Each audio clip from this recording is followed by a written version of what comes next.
Imagine a British aircraft carrier, thousands of kilometers away from home, sailing through the Indian Ocean, surrounded by destroyers, fighter jets, and supply ships. This isn't a movie scene, it's real. The Royal Navy's carrier strike group, led by the aircraft carrier HMS Prince of Wales, has just left the Pacific and begun major military exercises with the Indian Navy. But this is not just a routine naval drill, it's a strong geopolitical signal about alliances, deterrence, and the growing importance of the Indo-Pacific. So, in the next few minutes, let's break down what exactly happened, why it matters, and how this could reshape naval power in the region. Before reaching India, the British carrier group had quite an eventful journey. It began in Japan, where it trained with the Japanese Maritime Self-Defense Force, symbolizing deepening UK-Japan defense ties. Then it sailed through the Pacific, conducting joint exercises with South Korea, the United States, Australia, and Canada. Ships like Japan's JS Kaga, JS Akebano, and the US destroyer USS Higgins joined the formation. This multinational training helped the Royal Navy operate smoothly with its allies, what militaries call interoperability. But things got more tense when the group crossed the Taiwan Strait. Chinese forces reportedly simulated constructive kill missile strikes on the British destroyer HMS Richmond, a way to show they were watching. Chinese warships also shadowed the fleet as it moved through the South China Sea. The Royal Navy described these interactions as non-threatening, but the message was clear.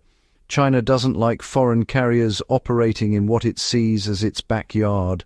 After that tense passage, the strike group made goodwill visits to Manila in the Philippines and Ho Chi Minh City in Vietnam, part of Britain's so-called defense diplomacy. Then it participated in Exercise Bersama Lima 2025, along with Malaysia, Singapore, Australia, and New Zealand under the five-power defense arrangements. There, the carrier group practiced air defense, strike missions, and anti-submarine warfare. Now the group has arrived in the Indian Ocean for Exercise Konkan 2025, a high-level bilateral drill between the Royal Navy and the Indian Navy. This is the first major carrier-to-carrier exercise between the two countries in decades, involving the UK's HMS Prince of Wales and India's INS Vikrant. It's not just about showing off military hardware, it's about practicing real combat coordination. Fighter jets, submarines, helicopters, and warships from both sides are taking part in joint missions. So what actually goes on during these exercises? First, air operations. British F-35B stealth fighters fly alongside India's MiG-29Ks from INS Vikrant. They test takeoff coordination, mock dogfights, and strike planning. Second, anti-submarine warfare. Indian subs try to sneak through detection nets while British and Indian ships hunt them using sonar and maritime patrol aircraft. Third, cross-deck operations, where helicopters or personnel land on each other's carriers to test compatibility. And finally, command and control exercises, where both navies practice sharing information and responding to complex threats together. In short, it's like a real-world stress test of combined naval power. But behind all the drills, there's a powerful message. For India, this shows how far its navy has come. From being a regional fleet, India is now working shoulder to shoulder with one of the world's oldest and most experienced navies. For Britain, it proves that its aircraft carriers, especially HMS Prince of Wales, are not just meant for Europe or NATO, but can operate globally, even in the Indo-Pacific. The two nations recently upgraded their defense relationship to a comprehensive strategic partnership.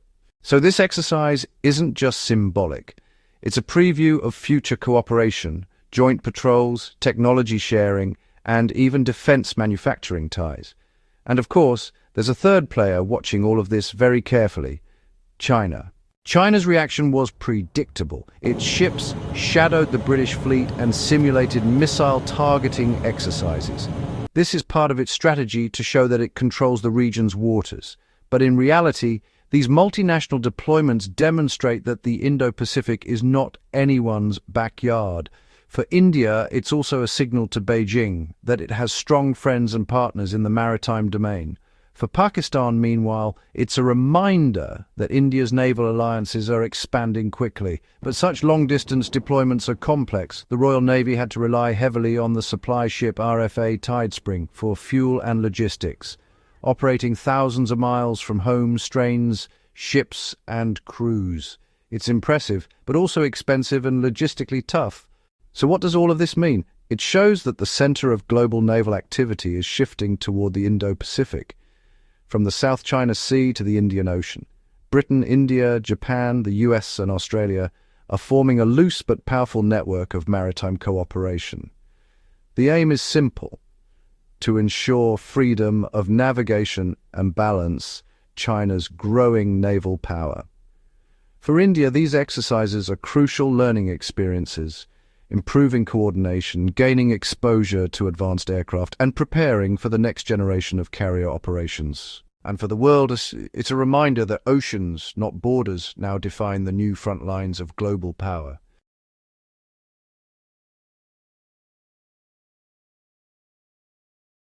Settings. Add any subtitle.